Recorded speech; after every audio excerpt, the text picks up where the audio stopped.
Hello students, welcome to my YouTube channel. आज जो हम एक लेक्चर स्टार्ट करने जा रहे हैं, बेसिकली नॉलेज लेवल के फाइनेंशियल अकाउंटिंग का इन्वेंटरी चैप्टर्स। गाइस, ये बहुत ही इम्पॉर्टेंट लेक्चर होने वाला है। तो आज के इस पर्टिकुलर लेक्चर में हम लोग जो डिस्कस करने वाले हैं, basically financial accounting, specially F3 subject knowledge level का, कि इसमें आपको अगर चैप्टर 6 के रिस्पेक्ट में मैं बात कर रहा हूँ कि अगर चैप्टर 6 में आपको इन्वेंटरी को बहुत अच्छे से समझना है, क्योंकि देखिए इन्वेंटरी एक वेरी वेरी इंपॉर्टेंट आइटम होती है। किसी भी कंपनी के फाइनेंशियल स्टेटमेंट को बनाते समय स्टॉक का बहुत इंपॉर्टेंट रोल होता है, क्योंकि स्टॉक के कारण ही कंपनी का प्रॉफिट भी बहुत हद तक इम्पैक्ट हो सकता है। और स्टॉक एक ऐसी आइटम जो कि कंपनी की बैलेंस शीट में भी आती है और कंपनी के प्रॉफिट एंड लॉस अकाउंट में भी आती है। तो एक तरफ तो ये कंपनी के बैलेंस शीट में करंट एसेट्स में आती हैं, और आप सभी अगर 11-12 के कॉमर्स के स्टूडेंट हैं तो आप सभी जानते हैं कि ट्रेडिंग अकाउंट में ओपनिंग स्टॉक और क्लोजिंग स्टॉक दोनों आते हैं। लेकिन आज के इस लेक्चर में हम इन्वेंटरी के वैल्यूएशन के टेक्निक्स, इन्वेंटरीज क्या होती हैं, तो फाइनेंशियल अकाउंटिंग को बेसिकली अकाउंट्स में इस चैप्टर का बहुत इंपॉर्टेंट रोल है। तो हम इसको सीधे स्टार्ट करने जा रहे हैं। तो चलिए सीधे हम अंडरस्टैंड करते हैं। देखिए, कुछ नोट्स मैंने आपको स्लाइड्स में, हम हमारी जो रिकॉर्डेड क्लासेस होती हैं as well as live classes होती हैं, हर चैप्टर की आपको एक समरी स्लाइड भी हमारी इंस्टीट्यूट के द्वारा प्रोवाइड की जाती है। देखिए स्टूडेंट, ये समरी स्लाइड आपको एट ए लास्ट मोमेंट पूरे टॉपिक को रिवाइज करने में भी हेल्प करेगी। और इस पूरी समरी स्लाइड में मैंने वो सारे कॉन्सेप्ट को इंट्रोड्यूस कर दिया है, जिससे आप एट वन गो चैप्टर को क्या कर सकते हैं, अच्छे से रिवाइज कर सकते हैं। वैसे हम लोग जनरली बीपीपी, कैपलन दोनों बुक्स के कॉम्बिनेशन के अकॉर्डिंग हमारे इंस्टीट्यूट में नॉलेज लेवल हो या स्किल लेवल हो, उसकी क्लासेस को प्रोवाइड करते हैं। बट मैं आपको हर चैप्टर के अपने समरी नोट्स भी प्रोवाइड करता हूँ। उसका सिंपल रीज़न है कि इन स्लाइड्स को पढ़ने के बाद आप चैप्टर को प्रैक्टिकल वे में क्या कर पाएंगे, बहुत अच्छे से अंडरस्टैंड कर पाएंगे। देखिए, एसीसी एक इंटरनेशनल कोर्स है। तो जब आप एक इंटरनेशनली चार्टर्ड अकाउंटेंट का कोर्स करने जा रहे हैं, गाइज आपको सबसे पहले ये पता होना चाहिए कि यहाँ पर आपको एप्लीकेशन ऑफ माइंड, आपको कोई चीज़ों को मगअप नहीं करना है। Multiple choice question based exam है। तो देखिए, मल्टीपल चॉइस क्वेश्चन एग्ज़ाम में अगर आपको पास करना है, आपकी अप्रोच बहुत डिफरेंट होनी चाहिए। अप्रोच कैसे डिफरेंट होनी चाहिए? आपके अंदर कॉन्सेप्चुअल क्लियरिटी होना चाहिए, रेदर देन आप देखिए, आपने 11-12 में बहुत डिटेल स्टडी करी, लेकिन वहाँ पे मल्टीपल चॉइस क्वेश्चन का कॉन्सेप्ट नहीं था। लेकिन ACC knowledge level purely multiple choice question based exam है। तो जब आप एमसीक्यू को सॉल्व करने जाएं तो आपके अंदर वो टेक्निकल एनालिटिकल स्किल अच्छी होनी चाहिए।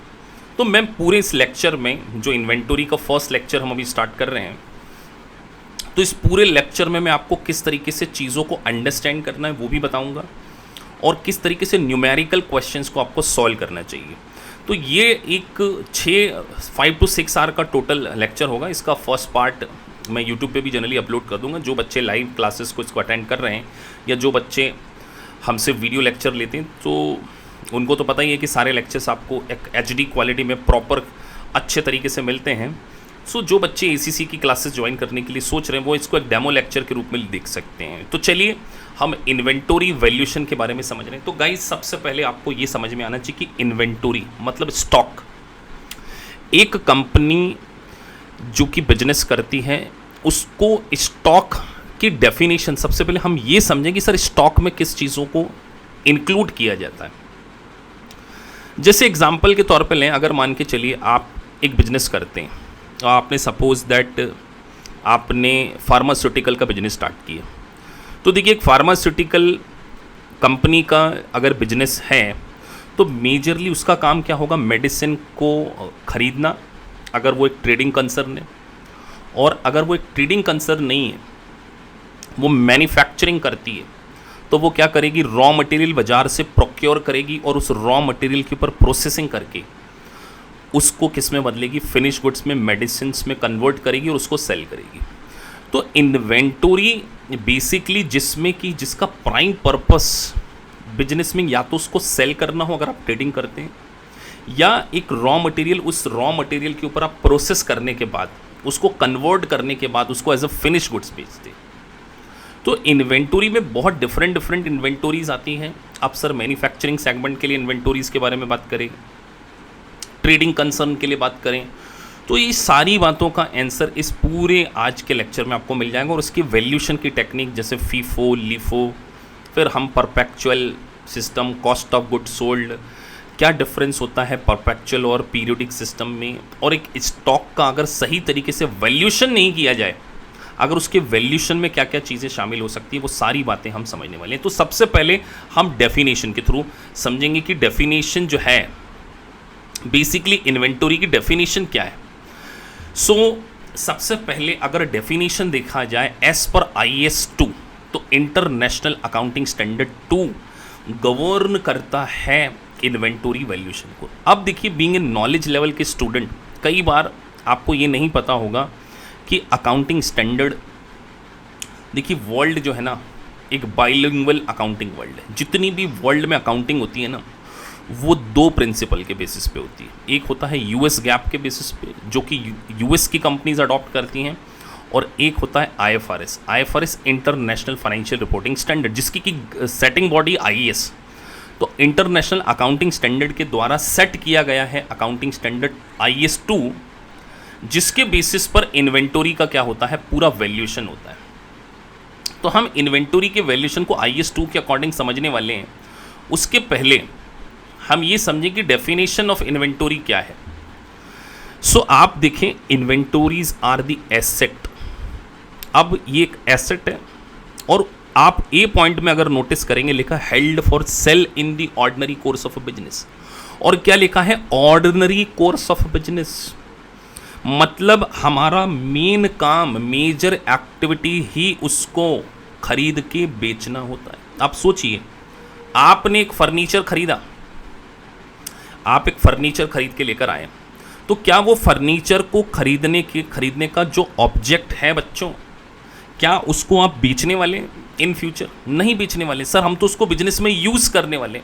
तो अगर आप किसी कॉमोडिटी को, गुड्स को खरीदते हैं और उसको बेचने के लिए नहीं खरीदते हैं ना, तो वो आपकी कभी भी इन्वेंटोरी नहीं हो सकती। तो इन्वेंटोरी का सबसे प्राइम पर्पस ये होता है कि held for sale in the ordinary course of a business, मतलब बिजनेस की रूटीन एक्टिविटीज में आप क्या करते हैं, उसको खरीदते बेचते हैं। Second point, in the process of production. तो प्रोडक्शन कौन करेगा? ऐसी ऑर्गेनाइजेशन प्रोडक्शन करेगी जिसका काम मैन्युफैक्चरिंग हो। तो मैन्युफैक्चरिंग कंसर्न ही प्रोडक्शन एक्टिविटीज में इन्वॉल्व होती। ट्रेडिंग कंसर्न, जिसका काम केवल चीज़ों को खरीदना और बेचना है, वो प्रोडक्शन प्रोसेस नहीं करती। तो प्रोडक्शन प्रोसेस किसके लिए होगी? मैन्युफैक्चरिंग कंसर्न के लिए। तो मैन्युफैक्चरिंग कंसर्न क्या होती है? अपनी प्रोडक्शन की प्रोसेस के लिए बहुत सारा मटेरियल खरीदती है। जैसे अगर हम एक बात करें, डेयरी फार्म है, दूध की डेयरी है, जिसका काम अगर एक प्लांट डाल के मिल्क की प्रोसेस करके बटर बनाना है, तो यहाँ पर जो मिल्क है वो उसके लिए क्या है? एक रॉ मटेरियल है, और इस रॉ मटेरियल के ऊपर लेबर प्रोसेसिंग करने के बाद फाइनल प्रोडक्ट अगर हम बटर बनाते हैं या कर्ड बनाते हैं, तो what is this? This is our finish goods.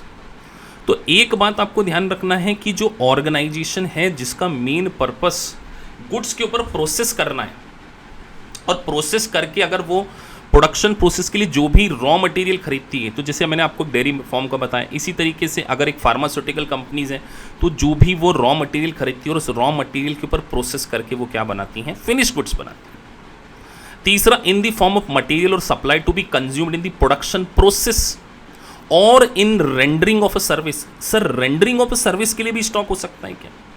अब आप सोचिए, एक लॉन्ड्री करने का वाला बिजनेस है, ड्राई क्लीन उनका काम है, तो उनके लिए जो भी डिटर्जेंट होंगे, जो भी उसमें लिक्विड केमिकल्स वगैरह लगते हैं, वो क्या है?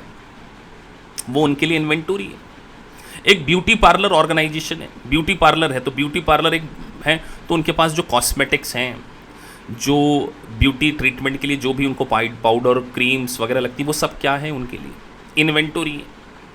तो आपको ये ध्यान रखना पड़ेगा कि इन्वेंटोरी में बेसिकली हमने 3 चीज़ों को कवर की, क्योंकि मल्टीपल चॉइस क्वेश्चन है बेटा। मेरा जो पूरा फोकस है वो एग्ज़ाम। अब देखिए, कंप्यूटर बेस्ड एग्जामिनेशन है, तो आपको नॉलेज लेवल पर नॉलेज ही इस चीज़ का दिया जाएगा कि आपका फाउंडेशन क्या किया जाए, स्ट्रॉन्ग किया जाए। आप सोचिए, अगर एक फाउंडेशन ही स्ट्रॉन्ग नहीं होगा, तो क्या आप प्रोफेशनल लेवल को पास कर पाएंगे? और बेटा प्रोफेशनल लेवल तो दूर, आप स्किल को भी पास नहीं कर पाएंगे अगर आपका फाउंडेशन बेस स्ट्रांग नहीं होगा। तो मेरा पूरी कोशिश होगी कि मैं आपकी जो है ना बेस, जो नींव है वो बहुत मजबूत करूं। तो मैं यहाँ पर आपको बहुत सारी चीज़ें टाइम टू टाइम बताते भी रहूँगा। तो साथ में हमने बात करी सर की डेफिनेशन के पॉइंट ऑफ व्यू से अगर हम देखें तो इन्वेंटोरीज जो है उसका प्राइम पर्पस क्या है? इन्वेंटोरी हमने हेल्ड फॉर सेल की है। तो सर अगर हम कोई बिजनेस में, सपोज दैट बेटा अगर आप एक रियल एस्टेट का बिजनेस करते हैं और सोचिए आपने रियल एस्टेट में खरीद के उसको बेचते हैं, आप बिल्डिंगें खरीदते हैं, बिल्डिंग्स, बड़ी बड़ी बिल्डिंगें खरीदते हैं, तो वो बिल्डिंगें भी आपके लिए क्या है? इन्वेंटोरी है। सर अगर हमारा जो बिजनेस है, मान के चलिए हम कार मैन्युफैक्चरिंग, कार की ट्रेडिंग करते, तो कार को खरीद के बेचते हैं, वो भी हमारे लिए क्या है? इन्वेंटो। हमारी ज्वेलरी शॉप है, तो प्राइम पर्पस यहाँ पे क्या हुआ? Held for sale. तो अगर आपने सेल करने के लिए किया है तो वो आपकी इन्वेंटरी होगी। तो इसी प्रकार से इन्वेंटोरी में जो मर्चेंडाइज हैं, जो ट्रेडिंग कंसर्न होती हैं, उनके लिए केवल एक ही स्टॉक होता है, फिनिश गुड्स। लेकिन मैन्युफैक्चरिंग कंपनीज के पास देखिए वेरियस काइंड ऑफ स्टॉक्स होंगे, जिसमें कि raw material, work in progress. अब सर वर्क इन प्रोग्रेस क्या होता है? तो वर्क इन प्रोग्रेस ना तो पूरी तरीके से फिनिश गुड्स हैं और ना ही पूरी तरीके से रॉ मटेरियल है, हमने उसके ऊपर प्रोसेसिंग कर दी है। मतलब आप सोचिए कि आपको आप एक मान के चलिए फर्नीचर मैन्युफैक्चरिंग कंपनी है, और फर्नीचर के ऊपर जैसे अगर आपको टेबल बनाने के साथ साथ आपने टेबल में पूरे पाए वगैरह सब बना दिए, लेकिन अभी उसमें पॉलिशिंग नहीं हुई है, अभी इसमें फिनिशिंग का वर्क नहीं हुआ, तो वो एक तरीके से रॉ मटेरियल भी नहीं है और फिनिश गुड्स भी नहीं, क्योंकि जब तक उस पर पॉलिशिंग वगैरह नहीं होगी, क्या बाजार में हम उसको सेल कर पाएंगे? नहीं कर पाएंगे। सो वर्क इन प्रोग्रेस जो ना पूरी तरीके से रॉ मटेरियल है, ना पूरी तरीके से फिनिश गुड्स हैं, उसको हम क्या करेंगे? हम उसको WIP डालते हैं। तो work in progress, finish goods तो आप जानते हैं। और स्टोर एंड सप्लाईज, अब एक मैन्युफैक्चरिंग कंपनी है, उसके पास बहुत सारे स्टोर्स में नट बोल्ट, देखिए मशीनरी वगैरह के लिए, मशीनरी वगैरह में बहुत time to time grease, oil, repair लगता है। अब जैसे अगर कोई प्लांट है तो प्लांट में बहुत सारा लुम्ब्रिकेंट्स लगता है, तो लुम्ब्रिकेंट्स हैं या छोटे मोटे नट बोल्ट पार्ट्स हैं, तो वो भी हमारे किस में आ जाते हैं? इन्वेंटोरीज में कंसीडर कर लिए जाते हैं। तो टाइप्स ऑफ इन्वेंटोरीज के रिस्पेक्ट में अगर हम बात करें तो देखिए स्लाइड्स बनाने का पर्पस ये एक नट शेल में आपको चीज़ों को समझाना और पूरे प्रैक्टिकल क्वेश्चन। मैं आपको पास्ट लाइब्रेरी के क्वेश्चंस भी कराऊंगा। आप जितने भी बच्चे हमसे वीडियो लेक्चर्स खरीदते हैं वो जानते हैं कि हम पास्ट लाइब्रेरी के क्वेश्चंस कराते हैं, आपको एग्ज़ाम सपोर्ट में आपके 1-to-1 डाउट सेशंस पूरे सॉल्व करेंगे। तो ये स्लाइड देने का पर्पस कि आप एट ए ग्लांस देखिए, बड़ी बड़ी गाथाएं पढ़ने से आप पास नहीं हो सकते। आपको कौन सा पॉइंट कितना इंपॉर्टेंट होगा उसको हमने यहाँ पर समझना है। तो इस स्लाइड में कुछ इंपॉर्टेंट डेफिनेशंस, कुछ स्लाइड्स में आपको एक पूरा देखने को मिल रहा है कि मैन्युफैक्चरिंग में raw material, WIP, finish goods. तो पैकिंग मटेरियल भी आपके लिए क्या हो सकता है सर? इन्वेंटोरी में आएगा। MRO, maintenance, repair and operating maintenance करने के लिए आपके पास लुम्ब्रिकेंट है, नट बोल्ट है, स्क्रू है, डिवाइसेस हैं, ये सब क्या है आपके लिए? इन्वेंटोरीज। लेकिन एक ट्रेडिंग कंपनीज के लिए तो फिनिश गुड्स ही क्या होता है कि जिसमें वो डील करता है, जिसको वो खरीद के बेचता है। नीचे स्लाइड में goods and transit, buffer inventory, anticipatory stock, ये सारी चीज़ें, साइक्लिंग ऑफ इन्वेंट्री हम लेटर ऑन लेक्चर्स में कवर करेंगे। इस शीट पे मैं वापस आऊँगा, जब सेकंड पार्ट में आपको पढ़ाऊँगा तो शीट के ऊपर मैं वापस आऊँगा। सो ये आपको एक स्लाइड दी, उसके बाद हम कुछ प्रैक्टिकल टर्म्स को भी समझेंगे। पहले हम थोड़ा सा बेस को क्या कर रहे हैं बेटा, क्लियर कर रहे हैं।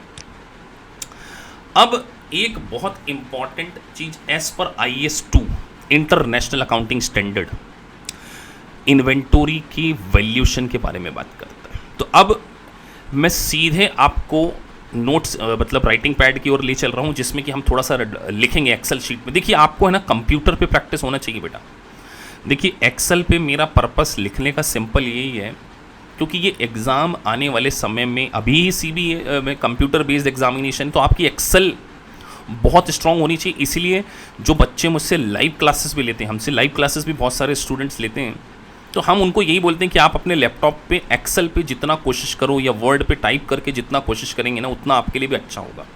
क्योंकि आने वाले समय में स्किल लेवल पर जब टाइम वैल्यू ऑफ मनी के कॉन्सेप्ट, बहुत सारे कॉन्सेप्ट ऐसे होंगे जो कि आपको एक्सेल पे फॉर्मूला लगाकर, पूरा एक मेरा सेशन होता है एक्सेल फॉर्मूलाज, जिसके बेसिस पर आप क्या कर सकते हैं, अच्छे से प्रैक्टिस करेंगे तो आपके न्यूमेरिकल क्वेश्चंस फटाफट सॉल्व होंगे। तो चलिए अभी हम सीधे एक्सेल की ओर चलते हैं और उसको कुछ कॉन्सेप्ट को मैं आपको समझाने की कोशिश करूंगा। तो सबसे पहले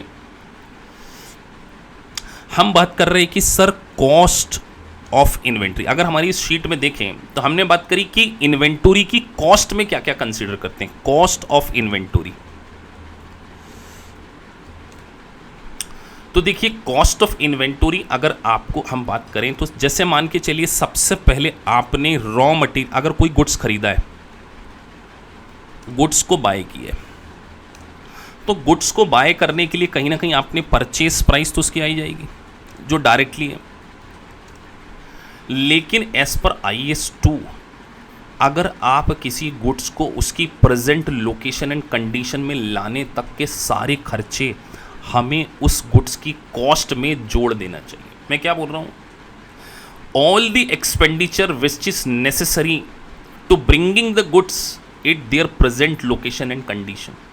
मतलब गुड्स को फैक्ट्री तक के लाने तक के सारे एक्सपेंडिचर जो होंगे हम क्या करेंगे, इन्वेंटरी की कॉस्ट में जोड़ेंगे। अब कई बच्चे इतनी बड़ी डेफिनेशन भूल जाते हैं, तो मैं आपको एक सिंपल वर्ड देता हूं, all the expenses, all the expenses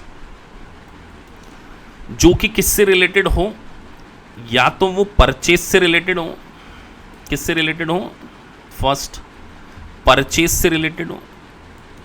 purchase करने के लिए अगर आपने कोई भी गुड्स खरीदा है, या वो उस गुड्स को, एक सेकेंड में जरा इसको जीरो बंद कर दूं,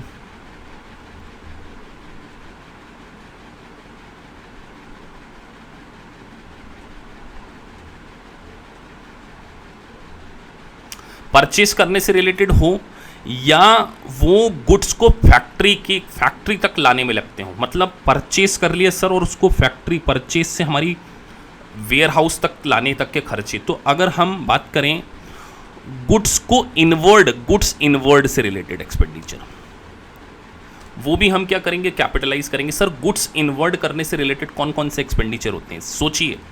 आपने ट्रांसपोर्टेशन दिया होगा, तो ट्रांसपोर्टेशन की जो बेटा कॉस्ट होगी वो हम क्या करेंगे, इसमें जोड़ देंगे। सर हमने रास्ते में इंश्योरेंस कराया है कि कहीं हमारा गुड्स डिस्ट्रॉय ना हो जाए, बहुत कॉस्टली और वेरी हैवी क्वांटम में अगर आप गुड्स लेकर आ रहे हैं। सर ऑक्ट्री, हमने एक बॉर्डर से जब एक स्टेट से दूसरे स्टेट में गुड्स क्या होता है, ट्रांसफॉर्म होता है, तो हमें क्या करना पड़ता है, कुछ चार्जेस देने पड़ते हैं। तो जितने भी गुड्स को लेकर आने के खर्चे हैं वो भी हम क्या करेंगे, गुड्स की कॉस्ट में जोड़ेंगे। सर हमने कोई ब्रोकरेज दी या कमीशन दी गुड्स को खरीदने के लिए, तो उस ब्रोकरेज और कमीशन को भी आप क्या करेंगे स्टूडेंट्स, इन्वेंटरी की कॉस्ट में जोड़ देंगे। इसको इनकम एक्सपेंडिचर में सीधे डेबिट नहीं करना, इसको हम क्या करेंगे, स्टॉक वैल्यूएशन में कंसीडर करेंगे। तो सर गुड्स को लेकर आने और गुड्स को खरीदने से रिलेटेड अब एक क्वेश्चन आता है, मान के चलिए गुड्स बहुत हैवी था, उसके लिए आपने क्रेन करी, वो क्रेन वाले ने गुड्स को क्या करा, उठाया और आपकी फैक्ट्री में पहुंचा दिया। तो क्या सर ये क्रेन के एक्सपेंडिचर जो हमने रेंट पे ली, इसको हम गुड्स की कॉस्ट में जोड़ेंगे? यस, मैंने क्या बोला, गुड्स को उसकी प्रेजेंट लोकेशन एंड कंडीशन में लाने तक के सारे खर्चे हम क्या करते हैं, हम किस में जोड़ेंगे, गुड्स की कॉस्ट में जोड़ेंगे। अब एक और कॉन्सेप्ट में लिखने जा रहा हूं, जितना भी इनडायरेक्ट टैक्स, मतलब अगर सोचिए आपने गुड्स इंपोर्ट किया है बच्चों, क्या किया है, इंपोर्ट, तो इंपोर्ट करने से रिलेटेड खर्चे, सर इंपोर्ट ड्यूटी जो हमने पे करी है, क्या उसको भी गुड्स की कॉस्ट में जोड़ेंगे? सर कस्टम्ड, हम मान के चलिए इंडिया में हैं और हम कोई फॉरेन कंट्री से रॉ मटेरियल बुलवा रहे हैं और मान के चलिए हमको कस्टम ड्यूटी लगती है, तो क्या मुझे बताइए उस कस्टम ड्यूटी को हम जोड़ेंगे? Yes, custom duty. तो एक बात ध्यान रखिए, इंडियन स्टूडेंट कई बार, जैसे इनडायरेक्ट टैक्स होता है, इनडायरेक्ट टैक्स जिसमें कि हम बात कर रहे हैं बेटा जीएसटी। आपने सभी ने नाम सुना होगा, गुड्स एंड सर्विस टैक्स, जिसको राहुल जी हमारे जो हैं वो बोलते हैं गब्बर सिंह टैक्स। तो ये गब्बर सिंह टैक्स का क्या करें सर? तो बेटा गब्बर सिंह टैक्स एक अलग कॉन्सेप्ट है, लेकिन अभी आप इसको रखिए कि अगर ये नॉन रिफंडेबल है, सिर्फ समझने के लिए, नॉन रिफंडेबल, जिसको कि रिफंड नहीं लिया जा सकता, मतलब इसकी इनपुट टैक्स क्रेडिट नहीं मिलती। अब ये कॉन्सेप्ट टैक्सेशन का है, थोड़ा सा हम समझेंगे, लेकिन अभी आप क्योंकि यहाँ पे बेसिक समझना है, तो अगर कोई नॉन रिफंडेबल गुड्स हैं, जीएसटी जैसे अगर लगा है, उसकी हम इनपुट टैक्स क्रेडिट क्लेम नहीं करते हैं, वो भी हम क्या करेंगे, कस्टम ड्यूटी, अगर कोई इंडिया के बाहर से गुड्स लेकर आ रहे हैं, वो भी हम गुड्स की कॉस्ट में जोड़ देंगे सर हमने ट्रांसपोर्टेशन, आप सोचिए आपने फॉरेन कंट्री से माल खरीदा, तो फॉरेन कंट्री से इंडिया के पोर्ट से और इंडिया के पोर्ट से आपके प्लेस तक आने तक के all the expenditure will be the part of A goods. तो गुड्स को खरीदने से रिलेटेड उसको प्रेजेंट लोकेशन एंड कंडीशन में लाने तक के सारे एक्सपेंडिचर हमें क्या करना होता है, गुड्स की कॉस्ट में जोड़ना होता है। उसके बाद आती है sir conversion cost. Sir conversion cost के बारे में बात करें तो कन्वर्जन मतलब कि जब आप यहां पर जो कन्वर्जन कॉस्ट का मतलब ये हुआ कि सर जब आप रॉ मटेरियल को किस में कन्वर्ट कर रहे हैं, किस में कर रहे हैं, इनटू फिनिश गुड्स। तो जब आप रॉ मटेरियल को फिनिश गुड्स में कन्वर्ट करते हैं तो जो भी एक्सपेंडिचर आपको करना पड़ता है वो हम क्या करेंगे, इन्वेंटोरी की कॉस्ट में जोड़ेंगे। सर रॉ मटेरियल को फिनिश गुड्स में कन्वर्ट करने के लिए क्या क्या लगता है सर? तो बेटा सबसे पहले लगता है लेबर उसके ऊपर क्या करेगी, प्रोसेसिंग करेगी। तो लेबर को जो भी चार्जेस आप पे करेंगे, या परफॉर्मेंस मैनेजमेंट वाले चैप्टर में आप सीखेंगे स्किल लेवल पे। तो मैं यहाँ पे बात कर रहा हूँ कि लेबर जो उस पर्टिकुलर गुड्स के ऊपर, उस पर्टिकुलर गुड्स रॉ मटेरियल के ऊपर प्रोसेस करेगी, तो प्रोसेस करने पर जो भी चार्जेस हम उनको पे करेंगे वो कन्वर्जन कॉस्ट में आएगा।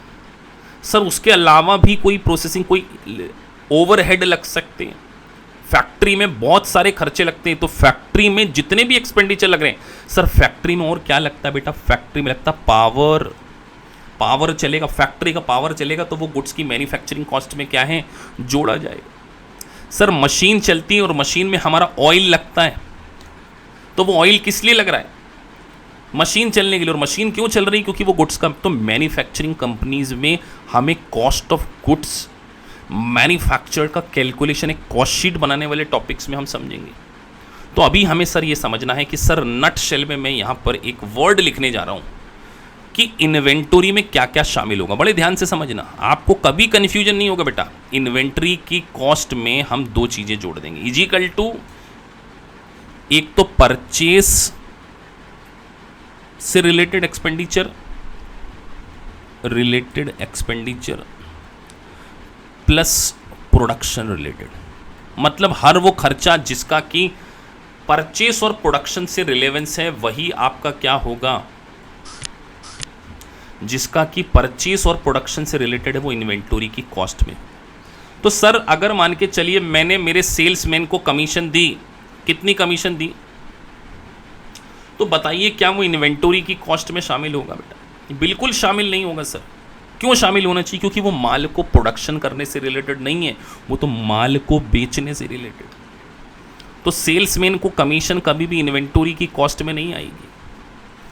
सर हमने माल बन गया था और कस्टमर के प्लेस पे फ्रेट आउटवर्ड दिया, क्या हम उसको इन्वेंटरी की कॉस्ट में जोड़ेंगे बेटा? बिल्कुल नहीं जोड़ेंगे।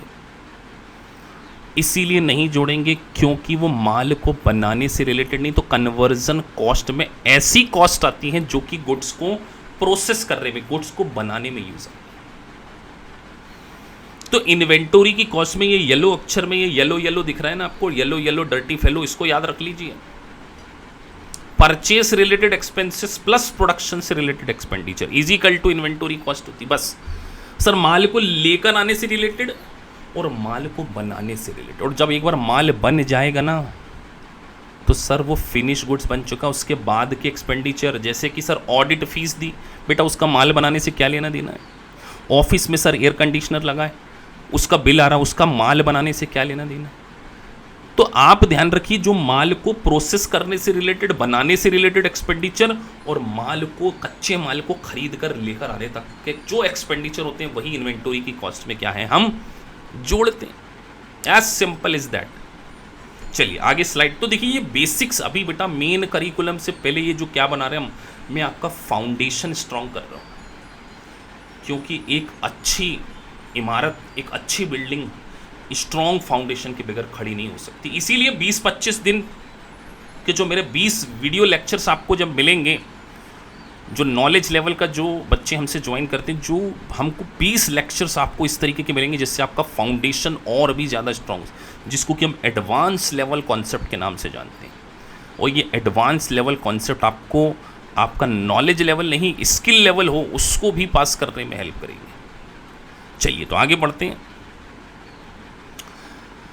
अब एक वर्ड आ रहा है कि सर इन्वेंटरी की कॉस्ट तो हमने पता कर ली, अब इन्वेंटरी को हमेशा एक प्रूडेंस कॉन्सेप्ट। सर ये प्रूडेंस क्या है सर, ये सिर के ऊपर से जा रहा, अभी समझाएंगे बेटा आपको प्रूडेंस भी, लेकिन अभी हमें ध्यान रखना है कि एज पर IAS 2 अगर आपको अपने फाइनेंशियल स्टेटमेंट में इन्वेंटरी को दिखाना है तो इन्वेंटरी हमेशा लोअर ऑफ द कॉस्ट और NRV, नेट रियलाइजेबल वैल्यू पर क्या होती है, कैरी होती है। सर नेट रियलाइजेबल वैल्यू मतलब समझते हैं बेटा, सपोज दैट ये गुड्स आपने माल खरीदा, उसके ऊपर प्रोसेसिंग करके, जैसे मान के चलिए परचेस करके लेकर आए, सर हमने परचेस किया, 5,000 रुपये खर्चा किए, उसके ऊपर ब्रोकरेज दी,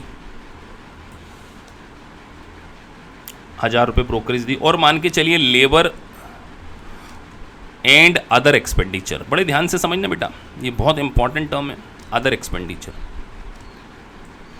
लेट से 1500 हो गए, तो टोटल एक्सपेंडिचर कितने हो गए सर, 7,500 इज टोटल,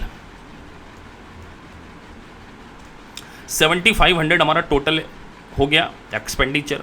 ये हमारी क्या है, इन्वेंटरी की कॉस्ट। सर पैकिंग मटेरियल जो लगाए वो भी इन्वेंटरी की कॉस्ट में जोड़ेंगे, एक बच्चे का भी क्वेश्चन है। हाँ यस बेटा, पैकिंग मटेरियल, क्योंकि पैकिंग किए बिना उसको बेच सकते हो क्या, अगर पैकिंग केवल एक लग्जरी पैकिंग है कि सर जो कि गुड्स के लिए, तो फिर वो एडवर्टीजमेंट सेलिंग उसमें आ जाती है, लेकिन अगर पैकिंग एक प्राइमरी पैकिंग है तो ध्यान रखिए प्राइमरी पैकिंग को हम इन्वेंटरी की कॉस्ट में जोड़ेंगे। तो ये इन्वेंटरी की कॉस्ट हो गई सर, 7,500 कॉस्ट हो गई, ये हमने यहाँ पे लिख दिया, ये हमारी कॉस्ट। अब मान के चलिए ये हमने जब माल बना के रखा और अभी ये माल बिका नहीं है, और मान के चलिए कुछ ऐसे रीज़न से, जैसे कोविड का सिनेरियो आ गया, अब लोगों ने हमारे जो हम गुड्स बनाते थे उसकी डिमांड मार्केट में बहुत कम हो गई, तो ये जो गुड्स हमने बनाया था ना, अब ये मार्केट में 7,500 तो इसकी कॉस्ट थी सर, लेकिन अगर इसको आज भी मार्केट में बेचने जा रहे हैं ना, तो इसकी जो सेलिंग वैल्यू है ना वो सर 7,000 हो गई। और सर सेलिंग करने के लिए भी हमको एक ब्रोकर मिला है, वो ब्रोकरेज कमीशन मांग रहा है। क्या मांग रहा है, कमीशन मांग रहा है कि सर ब्रोकरेज की कमीशन चाहिए मुझे, और कमीशन लेट से उसकी 500। तो बेटा नेट रियलाइजेबल वैल्यू मतलब उसको जितने में आप बेच सकते हो, और बेचने के लिए जो एक्सपेंडिचर करने पड़ेंगे उसको माइनस करना, नेट रियलाइजेबल वैल्यू कि आप उसको कितने में रियलाइज कर सकते हैं। तो सर हम इसको है ना 7,000 माइनस 500, 6,500 में क्या कर सकते हैं, रियलाइज कर सकते हैं। हम इससे ज़्यादा में इसको रियलाइज नहीं कर सकते। तो बेटा आपने भले ही कॉस्ट 7,500 इनकर्ड की हो, लेकिन आज मार्केट में उसकी NRV, नेट रियलाइजेबल वैल्यू कितनी हो गई है सर, 6,500 हो गई। तो बेटा इसको आप अपनी फाइनेंशियल स्टेटमेंट सर बार बार आप टर्म यूज़ कर रहे हैं, but sir what do you mean by financial statement. देखिए बेटा फाइनेंशियल स्टेटमेंट एक लेक्चर अलग है, लेकिन कोई बच्चे अगर इसको डेमो के रूप में देख रहे हैं कि सर AKPIS इंस्टीट्यूट किस तरीके से पढ़ाते हैं, तो मैं आपको थोड़ा सा से फाइनेंशियल स्टेटमेंट बता दूं कि जो बैलेंस शीट, और अभी केवल 2 के बारे में बता रहा हूँ, बाकी अदर के बारे में बाद में बताऊंगा। बैलेंस शीट और इनकम स्टेटमेंट क्या माने जाते हैं फाइनेंशियल स्टेटमेंट। तो इन्वेंटरी जो क्लोजिंग स्टॉक है वो एक तो इनकम स्टेटमेंट में भी आएगा और बैलेंस शीट में भी आएगा। तो बैलेंस शीट में आप इस NRV पे दिखाएंगे, तो अल्टीमेटली जो 7,500 की इन्वेंटरी थी वो हमने हमारी बुक्स में at the end of the closing date, जब हम हमारे फाइनेंशियल स्टेटमेंट बनाएंगे तो हम बेटा उसको 6,500 पे क्या करने वाले, रिकॉर्ड करने वाले, तो अल्टीमेटली हमें 1000 का क्या हो गया सर, लॉस हो गया। ये है प्रूडेंस कंसेप्ट, कंजर्वेटिव अप्रोच, मतलब प्रोस्पेक्टिव प्रोबेबल लॉसेस को तो हम आज रिकॉर्ड करते हैं, बट एंटिसिपेटेड प्रॉफिट को हम इग्नोर करते हैं। सर ये वर्ड आपने बड़ा अच्छा बोला कि एंटिसिपेटेड प्रॉफिट को इग्नोर करते। सपोज दैट मार्केट में हमने जिस प्रकार का गुड्स बनाया था उसकी मार्केट वैल्यू बहुत ज़्यादा बढ़ जाए और उसकी सेलिंग वैल्यू 8500 हो जाए और ब्रोकरेज की कमीशन 500 ही देनी पड़ रही है बेचने के लिए, तो एनआरवी कितनी है सर? तब भी हम हमारे गुड्स को विच एवर इज लोअर फिर कितने पे कैरी करेंगे, 7500 पे कैरी करेंगे। इसका मतलब ये अनरियलाइज्ड गेन हमने प्रूडेंस कंजर्वेटिव अप्रोच के अकॉर्डिंग बुक नहीं किया है, क्योंकि कंजर्वेटिव अप्रोच क्या बोलती है, आपने अकाउंटिंग प्रिंसिपल 11th क्लास में पढ़े होंगे बेटा, याद करिए। जब आप बालकनी में बैठते थे खिड़की के पास में तो आपके सर आपको बताया करते थे, विजुलाइज कीजिए once upon time in 11th class, sir आपको बताया करते थे कि कॉस्ट और NRV whichever is lower के कॉन्सेप्ट के साथ में बताते थे कि एंटिसिपेटेड प्रॉफिट को बुक नहीं किया जाता, जो प्रॉफिट आप एंटिसिपेट कर रहे हैं। सोचो 7.5 की चीज़ को अगर मैं 8000 पे वैल्यू कर लूँगा तो बेटा एक 500 का एंटिसिपेटेड प्रॉफिट बुक कर लूँगा, लेकिन बेटा नहीं। प्रूडेंस कॉन्सेप्ट क्या बोलता है कि आपको एंटिसिपेटेड प्रॉफिट को बुक नहीं करना है बट प्रोबेबल लॉसेस को बुक करना है। तो सर मैं यहाँ पर जो स्टॉक की वैल्यू है ना वो 7500 पर ही बुक। सोचिए, अब आपसे मल्टीपल चॉइस क्वेश्चन, देखिए मल्टीपल चॉइस क्वेश्चन में पूछ लिया कि हम एनआरवी और cost which ever is lower का कॉन्सेप्ट क्यों बुक करते हैं, because of the conservative concept. तो आपके फंडामेंटल्स, आपका जो बेसिक्स है वो कितना स्ट्रांग होना चाहिए। अरे हम तो अभी जनरल एंट्री भी आपको सिखाएंगे ऐसी। तो यहाँ अभी हम इन्वेंटरी चैप्टर में तो 7500 पर हम क्या करेंगे, अगर हमारी एनआरवी तो sir which ever is lower पर। तो ये शीट आपको, ये जो रिकॉर्डेड शीट है ना, ये भी मैं मेल कर देता हूँ जनरली, जो मैं यहाँ लिख रहा हूँ ये भी बेटा आपको मेल पे मिल जाएगी ताकि आप अच्छे से समझ सकें। तो वीडियोस को चलाना है, साथ में नोट्स बनाना है, साथ साथ एमसीक्यू करते जाना है, आपका नॉलेज लेवल यूं पास हो जाएगा, यूं पता ही नहीं चलेगा कि सर नॉलेज लेवल का पास कर गए हम। और स्किल में जब हम आएंगे तो स्किल के लिए अप्रोच डिफरेंट होगी, क्योंकि वहाँ पे स्किल की रिक्वायरमेंट है। और सर जब स्किल आ जाएगी तो प्रोफेशनल की रिक्वायरमेंट आएगी, लेकिन टॉप पे पहुंचना हो तो उसके लिए बेस कैसा होना चाहिए, सुपर डुपर स्ट्रांग होना चाहिए। तो चलिए आगे बढ़ते हैं।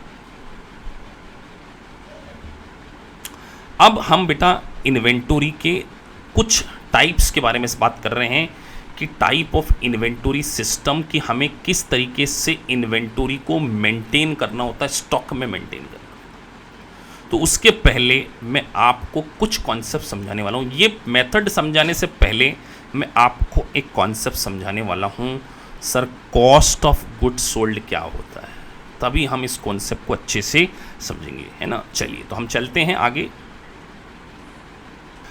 चलो बच्चों, तो बेटा हम अब समझते हैं sir cost of goods sold हमें समझना क्यों जरूरी है। बेटा ये कॉस्ट ऑफ गुड्स सोल्ड का कॉन्सेप्ट है ना, ये बहुत इंपॉर्टेंट है, सुपर डुपर इंपॉर्टेंट है। सो अब इस कॉन्सेप्ट को हम जो सीखने जा रहे हैं, sir cost of goods sold. आज मैं आपको कॉस्ट ऑफ गुड्स सोल्ड के साथ एक लॉजिक भी बहुत अच्छे से समझाने वाला हूँ। बड़े अच्छा, इस वीडियो को बेटा आप 2-3 बार देखना कम से कम, ताकि आपको सही तरीके से चीज़ें बिल्कुल पक्की हो जाए। ये बिल्कुल बेस बनाएगा आपका कॉस्ट ऑफ गुड्स। सर ये टर्मिनोलॉजी क्या है, मैं आपको केवल बेटा यहाँ पे टर्मिनोलॉजी नहीं बताने वाला, इसमें मैं आपको इसकी जनरल एंट्री भी समझाने वाला हूँ।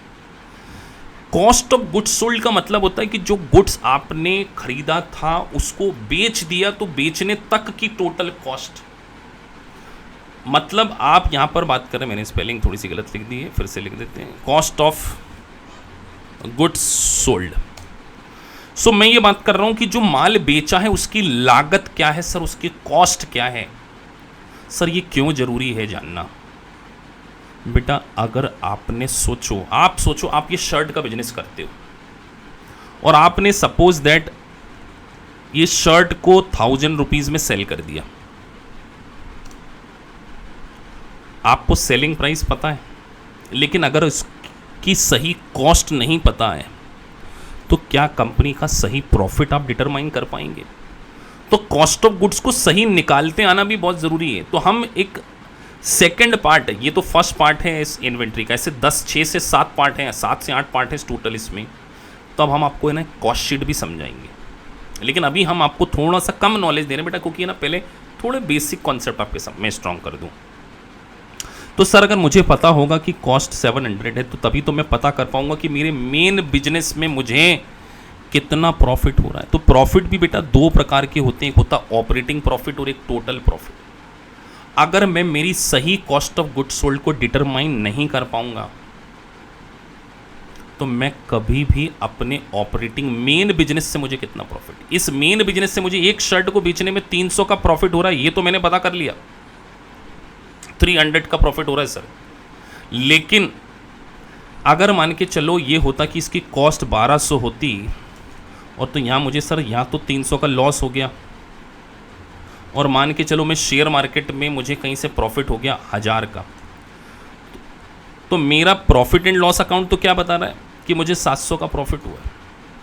300 का शेयर में प्रॉफिट हो गया और 1000 का शेयर में प्रॉफिट हो गया, बट 300 का मेन बिजनेस में तो लॉस हो गया। लेकिन मेरा नेट प्रॉफिट तो ट्रू पिक्चर नहीं बता रहा है ना, क्योंकि वो तो ये बता रहा है कि फाइनेंशियल इनकम भी इसमें इंक्लूड है। लेकिन मेरी ऑपरेटिंग एक्टिविटीज़ में तो मुझे मेरे ऑपरेटिंग प्रॉफिट्स में तो नुकसान हो रहा है। इसीलिए कॉस्ट ऑफ गुड्स सोल्ड आपको ये बताता है कि जिस बिजनेस में आप काम कर रहे हो उसमें आपको प्रॉफिट हो रहा है कि नहीं हो रहा है। तो सर ये कॉस्ट ऑफ गुड्स सोल्ड कैसे कैलकुलेट करते हैं, तो हम इसको समझते हैं। तो सबसे पहले हम एक फॉर्मूला अप्रोच भी समझते हैं। फॉर्मूला अप्रोच भी 2 तरीके से बेटा। तो फॉर्मूला अप्रोच नंबर 1 जो बात करती है कि सर एक फॉर्मूला अगर हम बनाएं, फॉर्मूला अप्रोच, तो एक तो बात करते हैं कि सर हमने जो रॉ मटेरियल खरीदा होगा, ओपनिंग स्टॉक, जो हमारे पास पिछले साल का माल बचा हुआ होगा, जो लास्ट ईयर हमारे पास था, प्लस अगर मान के चलिए मैंने कुछ परचेज किया है, अगर मान के चलिए मैं एक ट्रेडिंग कंसर्न हूं, केवल ट्रेडिंग कंसर्न के पॉइंट ऑफ व्यू से बात कर रहा हूं, ट्रेडिंग कंसर्न प्रोडक्शन नहीं करती, ट्रेडिंग कंसर्न प्रोडक्शन नहीं करती, वो केवल परचेस करती। तो ये जो फॉर्मूला है ना बेटा, ये किसके लिए है, उन ट्रेडिंग कंसर्न के लिए। बस इतना समझिए कि ट्रेडिंग कंसर्न है, मैन्युफैक्चरिंग नहीं कर रही, क्योंकि मैन्युफैक्चरिंग परचेस के साथ साथ प्रोडक्शन भी करती। तो opening stock plus purchase minus closing stock is equal to आपका क्या होता है, कॉस्ट ऑफ गुड्स सोल्ड। और इस कॉस्ट ऑफ गुड्स सोल्ड को हमने निकाला, और इस कॉस्ट ऑफ गुड्स सोल्ड में अगर हम ऐड कर दें प्रॉफिट की, जो हमने माल बेचा है उसकी लागत, तो हमारी क्या आ जाती है, सेल्स आ जाती है। तो सर एक और फॉर्मूला नंबर 2, फॉर्मूला नंबर 2 क्या बन गया बच्चों, sir sales minus gross profit is equal to क्या होगा आपका, sales minus gross profit is equal to cost of goods sold. बेटा आपको एग्जाम में कई बार टाइप करना पड़ेगा, इसीलिए अभी तो मल्टीपल चॉइस क्वेश्चन एग्जाम, इसलिए कंप्यूटर की हैबिट डालिए। और सर अगर हमें एग्जाम नहीं, आपको प्रोफेशनल लाइफ में भी अगर बेटा जॉब चाहिए, बिकॉज हमारा एक प्लेसमेंट असिस्टेंस भी होता है, तो हर ACCA student USCPA, because we are the provider of the all the international courses, तो हम बच्चों के जॉब के प्लेसमेंट भी कराते हैं। तो हम हमेशा बोलते हैं कि वो टेक सेवी होनी चाहिए, उनको टेक्नोलॉजी अच्छे से आनी चाहिए, एक्सेल आपको बहुत अच्छे से चलाते आना चाहिए। तो sales minus gross profit is equal to COGS, cost of goods sold. ठीक है सर, तो ये 2 फॉर्मूले एक ही हैं अल्टीमेटली। अगर आप देखें तो फॉर्मूला 1 में क्या किया था sir, opening stock plus purchase minus closing is equal to COGS, cost of goods sold, और इसमें ऐड कर दिया प्रॉफिट, तो आ गया सेल्स, और सेल्स में से ही अगर हम GP माइनस कर दें तो क्या आ जाता है, कॉस्ट ऑफ गुड्स सोल्ड। तो cost of goods sold sir अभी मैन्युफैक्चरिंग कंपनी के लिए हम COGS एक अलग सेगमेंट में सीखेंगे बच्चों, जब मैं आपको पूरी कॉस्ट शीट बताऊंगा। अभी मैं नटशेल में आपको थोड़ा सा बता रहा हूँ, क्योंकि मुझे ना आपको बिल्कुल स्ट्रॉन्ग ऐसा करना है कि ये आपको हमेशा याद रहे कि सर ये हम कब लगाएंगे, ट्रेडिंग कंसर्न। हम दूसरे तरीके से भी लगा सकते हैं मैन्युफैक्चरिंग के लिए। अगर ये ओपनिंग स्टॉक जो है, मान के चलिए फिनिश गुड्स का मेरे पास पड़ा है, फिनिश गुड्स का सोचिए, ओपनिंग स्टॉक और फिनिश गुड्स लिखूंगा मैं, ध्यान रखना, और ड्यूरिंग द ईयर अगर मैंने कोई प्रोडक्शन किया है, इसमें मैं क्या कर दूंगा, ऐड कर दूंगा। ये हो गया मैन्युफैक्चरिंग। तो देखिए परचेज की जगह मैंने यहाँ पे क्या लिखा है, प्रोडक्शन लिखा है, मतलब ड्यूरिंग द ईयर जो मैंने गुड्स का मैन्युफैक्चरिंग किया है। सर ये प्रोडक्शन में भी यहाँ देखिए मैं डल साथ में क्या लिख रहा हूँ, ड्यूरिंग द ईयर का प्रोडक्शन।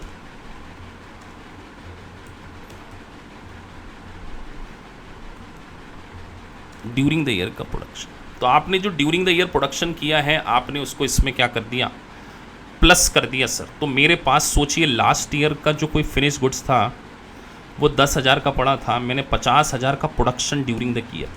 तो ये जो प्रोडक्शन की कॉस्ट है ना, इसके लिए मैं आपको एक कॉस्ट शीट समझाऊंगा आने वाले समय में, 3rd या 4th लेक्चर में वो कवर है मेरी। तो प्रोडक्शन कैसे कैलकुलेट करते हैं, ड्यूरिंग द ईयर प्रोडक्शन की कॉस्ट मैं आपको समझाऊंगा। और तो सर ये टोटल 60 हो गया, लास्ट का 10 पड़ा था, इस साल 50, तो टोटल 60 मेरे पास है। इस टोटल को भी कुछ बोला जाता है, यहाँ लिख दे रहा हूँ बेटा, अवेलेबल फॉर सेल। सर इतना माल हम बेच सकते हैं, इतना माल हम क्या कर सकते हैं, बेच सकते हैं, तो इसको बोलते हैं अवेलेबल फॉर सेल।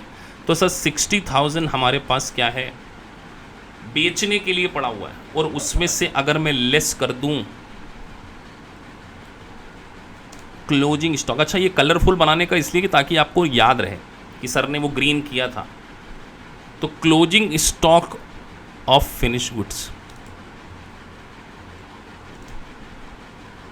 इसको यहां से माइनस कर दें। लेट से हमारे पास ये क्लोजिंग स्टॉक, तो इनके वैल्यूशन की पूरी टेक्निक्स आएगी आने वाले समय में। Closing stock of finish goods, मान के चलिए 15,000 का माल हमारे पास बच गया है, तो सर ये जो आया ना, इसी को हम क्या बोलेंगे, COGS, cost of goods sold.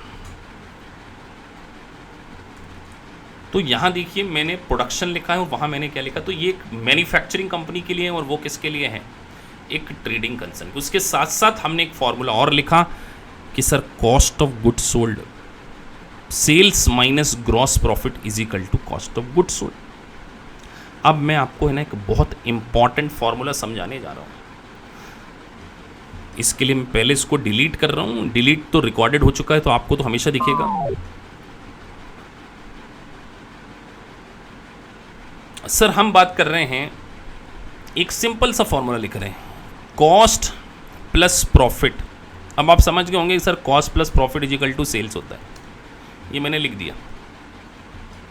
और देखो मैं बेटा इसको ना ये कर दे रहा हूँ, cost plus profit is equal to sales. Sir ये क्यों लिखा आपने, ये तो बहुत सिंपल सी बात थी सर, लेकिन बेटा इन सिंपल सी बातों में ही तो बच्चे फंस जाते हैं कई बार। तो अब मैं इसको ऐसे भी तो लिख सकता हूँ sir, sales minus profit is equal to cost, ये लिख दिया मैंने। सर ये भी आपने बिल्कुल वही तो किया। तो अब देखिए मैं एक एग्जांपल बनाता हूँ, बहुत सारे बच्चे कई बार इसमें फंस जाते हैं। देखिए कई बच्चे जो बेचारे फाउंडेशन लेवल जिनका नॉन कॉमर्स बैकग्राउंड होता है, तो नॉन कॉमर्स बैकग्राउंड के लिए हमारे कॉन्सेप्चुअल क्लासेज अलग हैं। अगर आप FI रूट से ज्वाइन करना चाहते हैं तो उसके लिए हम और भी बेसिक लेवल पर चीज़ों को पढ़ाते हैं।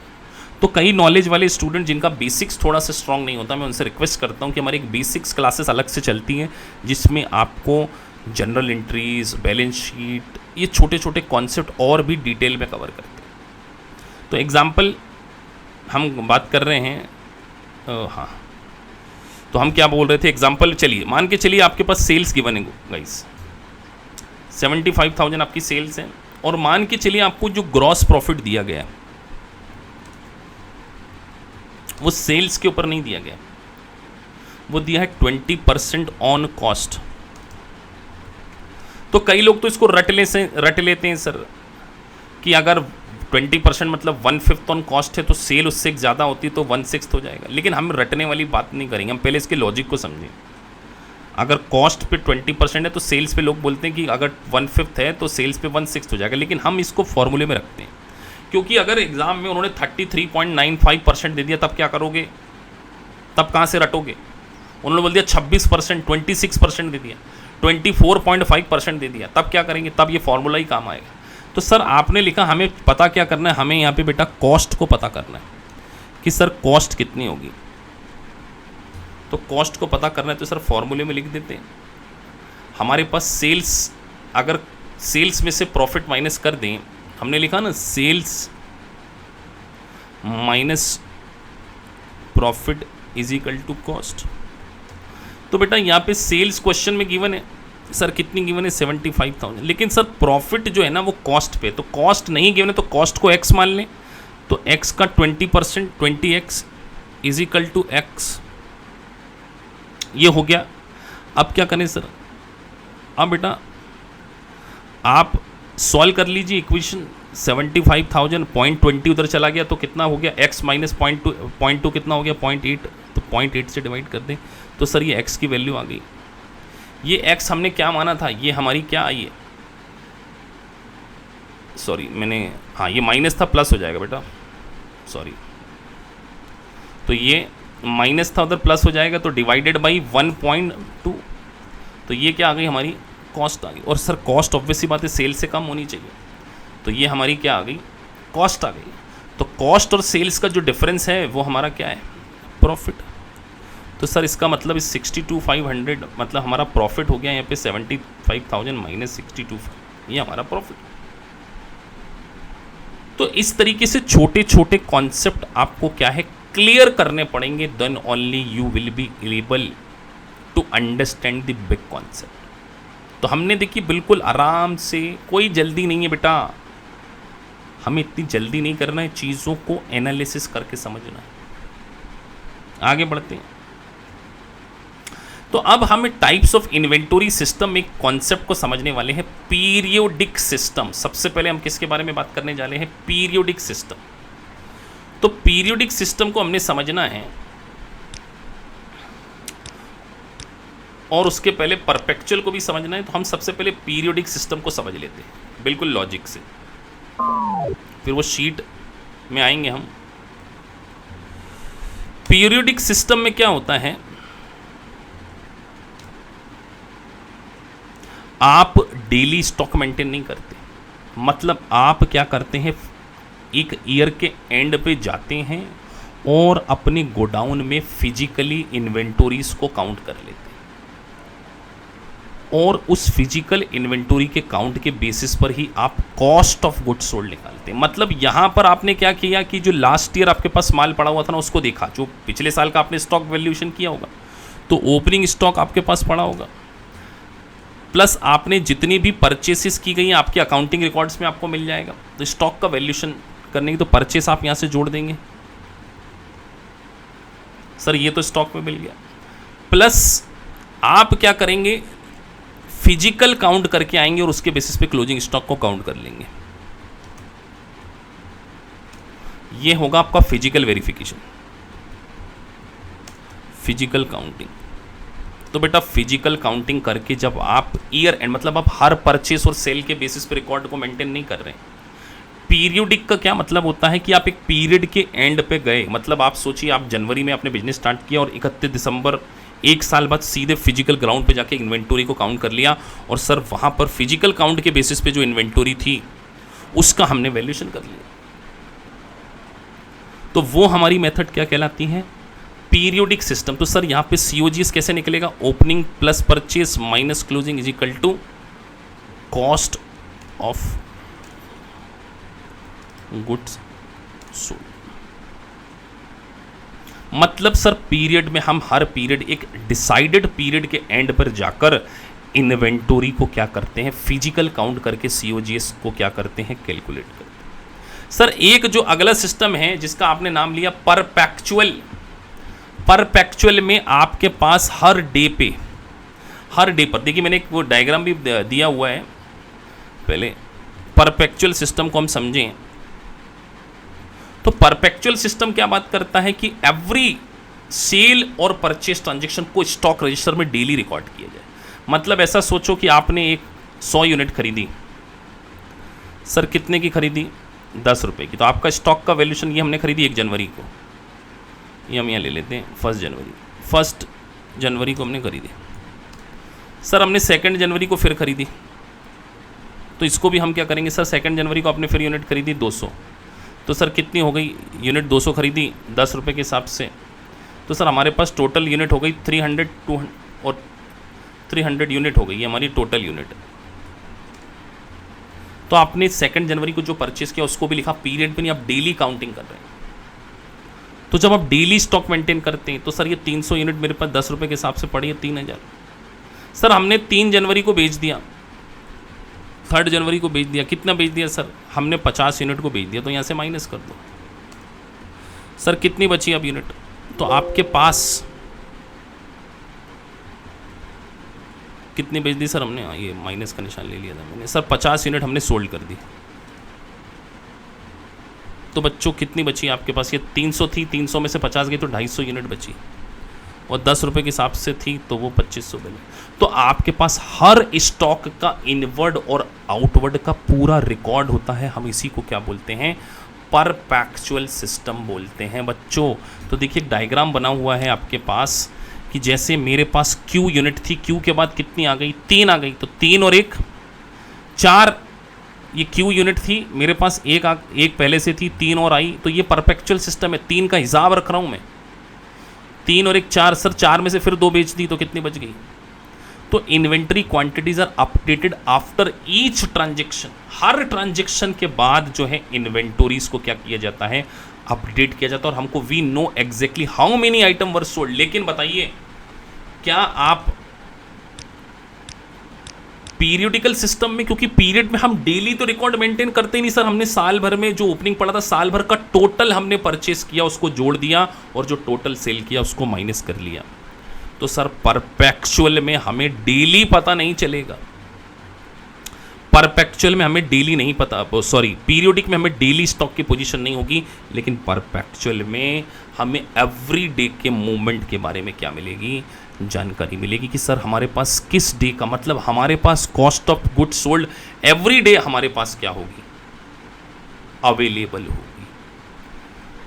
सो ये पहले घंटे का लेक्चर बेटा, अभी इसका अगला पार्ट हम अपलोड करेंगे यूट्यूब वीडियोस यूट्यूब में, तो आप इसको देख सकते हैं, जिसमें मैं आपको फीफो लिफो सारे के सारी चीज़ें आपको बताऊंगा। तो गाइस आपको अगर बेटा live online classes knowledge level की करनी हो और इस तरीके से कॉन्सेप्चुअल बेसिस पे पढ़ना हो, जिसमें को आपको कि पूरे मल्टीपल चॉइस क्वेश्चन के लिए अप्रोच क्या होनी चाहिए आपकी, ACC के क्वेश्चंस करना, BPP, कैप्लन और हमारे नोट्स का कॉम्बिनेशन, आपको तीनों का कॉम्बिनेशन मिलकर ACCA का हम क्या करते हैं? करिकुलम प्रोवाइड करते हैं। तो नॉलेज एक फाउंडेशन लेवल है बेटा, जहाँ पर आपका फाउंडेशन मुझे स्ट्रॉन्ग करना है, और अगर आपका फाउंडेशन स्ट्रॉन्ग हो गया ना गाइस, तो आप ना केवल फाउंडेशन बल्कि आपको प्रोफेशनल लेवल तक भी कोई प्रॉब्लम नहीं आएगी। तो अगर आपको वीडियो अच्छा लगा है और आप हमसे क्लासेस लेना चाहते हैं तो नीचे डिस्क्रिप्शन बॉक्स में हमारा नंबर डाला हुआ है, आप हमसे कांटेक्ट कर सकते हैं, और आपको किसी भी प्रकार की क्वेरीज है कमेंट बॉक्स में लिखिए, और एक बार व्हाट्सएप पे कॉल कीजिए, हमारी टीम व्हाट्सएप पे मैसेज कीजिए, हमारी टीम आपसे कांटेक्ट करेगी, और आपको और भी demo lectures time to time मिलते रहेंगे इस चैनल के through. Thank you guys for watching this video, thank you very much.